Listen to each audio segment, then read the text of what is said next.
IRDAI ఉద్యోగి Bhaskar Bhatla Suryanarayana శాస్త్రిని arrest చేశారు Cyberabad EOW పోలీసులు. 5.30 కోట్ల ఐఆర్డీఏఐ నిధులను మళ్లించినట్లు గుర్తించారు. సూర్యనారాయణ నకిలీ ఇన్వాయిస్లు, office notes, కొటేషన్లు సృష్టించాడన్నారు EOW DCP Muthyam Reddy. లైబ్రేరియన్గా ఐఆర్డీఏఐలో చేరిన సూర్యనారాయణ శాస్త్రి ప్రస్తుతం అసిస్టెంట్ మేనేజర్గా విధులు నిర్వహిస్తున్నాడని చెప్పారు. 2024 మార్చి నుంచి కుటుంబ సభ్యుల బ్యాంక్ ఖాతాలు సహా వివిధ అకౌంట్లలోకి నిధులు మళ్లించినట్లు గుర్తించామన్నారు.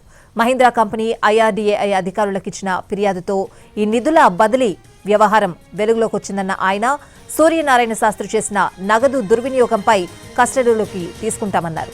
కస్టడీలో విచారిస్తే మరింత సమాచారం తెలుస్తుందని చెప్పారు.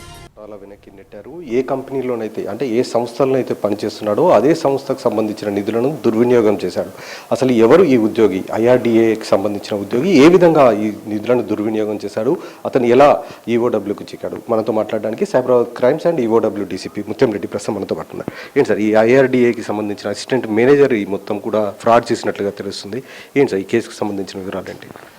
మనకు నానగ్రామ్గూడలో IRDA of India main office ఉంది. అందులో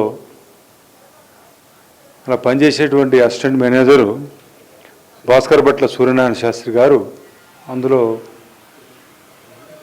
ఎవరైతే పేమెంట్స్ సప్లై చేసినట్టు వాళ్ళకు పేమెంట్స్ చేయాలి. అది మార్చ్ 2024 నుంచి చేయాల్సిన పేమెంట్స్ అన్నీ కూడా 5,30,00,000 రూపాయలు ఇతని పేరు మీద, అతని భార్య పేరు మీద అండ్ వాళ్ళ రిలేటివ్స్ పేరు మీద 5 అకౌంట్లు ఓపెన్ చేసి ఆ అకౌంట్లకి డైవర్ట్ చేయడం జరిగింది.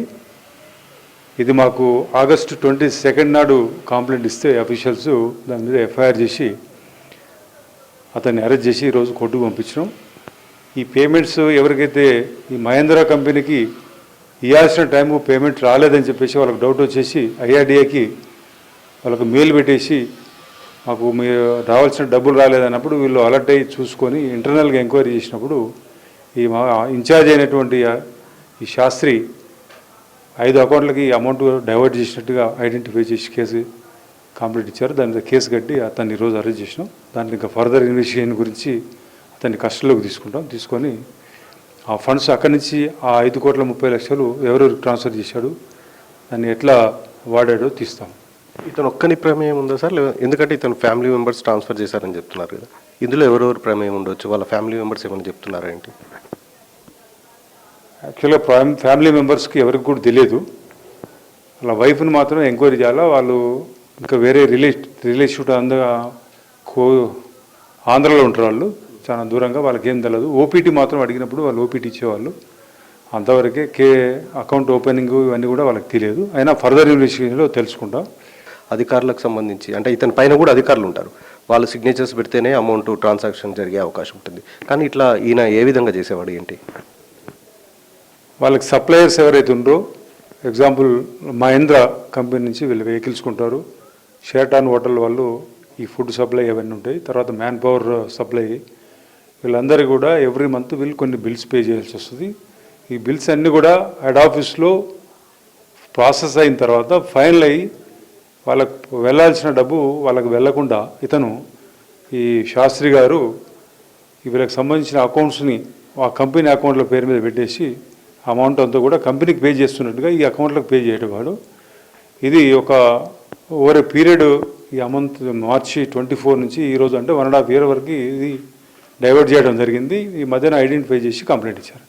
ఇట్లాంటి కంపెనీలు చాలా ఉంటాయి, సంస్థలు, ఉద్యోగులు కూడా చాలామంది ట్రాన్సాక్షన్ చేస్తుంటారు. ఇలాంటి సంస్థలకు మీరు ఎలాంటి సలహాలు సూచనలు చేస్తున్నారు?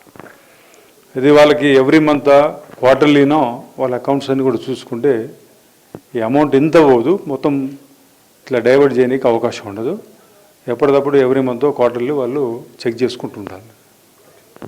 ఇది ప్రస్తుతం ఈఓడబ్ల్యూ డీసీపీ ముత్యం రెడ్డి చెప్తున్నారు. ఈ ఐఆర్డీఐ సంస్థకు సంబంధించిన దాంట్లో అసిస్టెంట్ మేనేజర్గా పనిచేస్తున్న వ్యక్తే ఈ మొత్తం నిధులను కూడా దుర్వినియోగం చేసినట్టుగా కూడా సంస్థ ప్రతినిధులు ఇచ్చిన ఫిర్యాదుపై కేసు నమోదు చేసి ప్రస్తుతం అయితే అతన్ని అరెస్ట్ చేసి రిమాండ్కి తరలించారు.